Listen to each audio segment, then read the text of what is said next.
Star Wars The Rise of Skywalker is set to introduce many different revelations as well as twists and turns that will change how we view the past 8 Star Wars movies and will provide saga-wide implications to the Skywalker saga by writer and director J.J. Abrams and Chris Terrio as well as George Lucas. This is Mike Zero. Make sure to subscribe if you're new to the channel for future Star Wars content.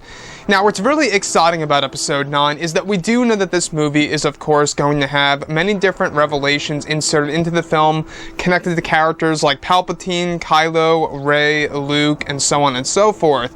And what JJ really wants to do is he wants to make this by far the darkest Star Wars movie there is in the Skywalker saga, which really does speak volumes because it tells us that they really are trying to make this a very dark and gritty movie that's going to be centered on Palpatine, hence why he is looming over Kylo and Rey in the background on the official teaser poster that we got just a couple of weeks ago. Now, these past couple of weeks or so, we've been learning a whole lot more about this film, and when it all comes down to one of the set leaks and concept art descriptions, this is where things begin to get very intense for Episode 9. Now, specifically, what's really intriguing about all of this is that it's explained that one of the scenes that were filmed during the month of December of 2018 involved Ian McDiarmid on set, as well as Daisy Ridley and Adam Driver, where Palpatine is said to tell them a brief story of his master, Darth Plagueis.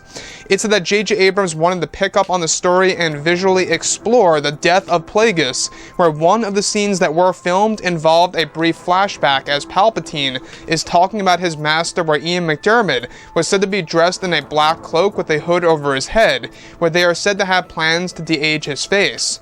It said that an unnamed actor was covered in brown robes and was said to be sleeping on a strange structure as the role of Darth Plagueis. It's described that one of the scenes is said to involve Palpatine explaining that he learned about the secret to eternal life thanks to Darth Plagueis, his master, where one of the sequences is said to involve Palpatine igniting his red lightsaber, where he is said to lift it up over his shoulders and slams it down onto the body of Plagueis, followed by a loud and terrifying scream. Now, it's said to be a visual narrative as Palpatine tells Rey and Kylo Ren his story of how he discovered the place to discover the ways to eternal life that he got from Plagueis and exactly how he killed his very own master. So, what I like so much about this is that this is, of course, somewhat very familiar. If you guys go ahead and look at The Last Jedi with what Rian Johnson did, a lot of fans did not agree with that at all in any way, shape, or form, where Luke tried to kill Ben Solo in his sleep. Now, I really have no doubt right here that that is exactly where Rian Johnson got that from. I feel like he was inspired by the death of Plagueis in order to use that for the Luke and Kylo scene in Episode 8. And now J.J. Abrams wants to give us visual narrative of exactly how Palpatine killed Plagueis, where Palpatine goes up against Plagueis and kills his own master, since Palpatine basically already learned everything that Palpatine, or should I say Plagueis, already knew.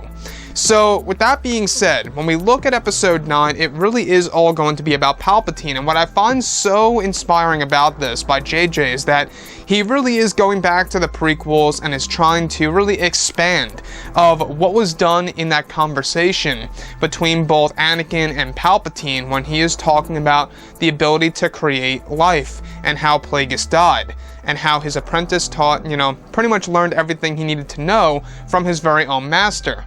Now, this is actually said to be a very brief sequence in the form of a flashback, where we will actually see Palpatine killing Darth Plagueis by the hands of his own lightsaber while he is sleeping on a strange structure. So what I like so much about Episode 9 is that yes, not only are they making it a very dark film, but they're also taking a lot of chances in order to really connect it to the prequels and to expand certain elements of the prequel trilogy era. Now, to me, I don't know about you guys, but this is a great choice and a step in the right direction for the setup of Palpatine Story, kind of similar to what they did with Luke in The Last Jedi, even though I have a lot of problems in that film. It's very similar in a sense where Luke is talking to Rey, telling her about what happened to Ben Solo, and then the flashbacks come on screen.